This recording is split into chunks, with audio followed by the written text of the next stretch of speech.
لو دماغك مش بتبطل تفكير ده مش لأنها ضدك، لكن لأنها مقتنعة تماما إنها بالطريقة دي هتحميك من خطر محتمل.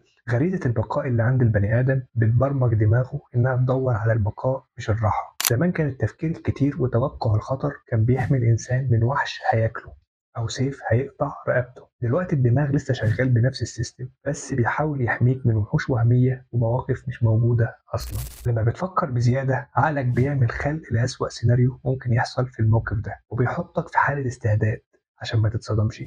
وهنا بيحصل الاكتئاب. المشكلة إن جسمك بيصدق الخدعة دي وبيبدأ يفرز هرمونات توتر كأن الكارثة بتحصل بجد. وهنا بتحصل القفلة، عقلك بيفضل يعيد ويزيد في نفس السيناريو الكارثي من غير ما يديك أي حل عملي. بس الغريب بقى إن الأوفر سينكينج ده له مواعيد مفضلة بيحب يهاجم فيها أكتر من غيرها. تفتكر إمتى؟ ده اللي هقوله لك في الفيديو الجاي. اعمل لي متابعة عشان تعرف. سلام.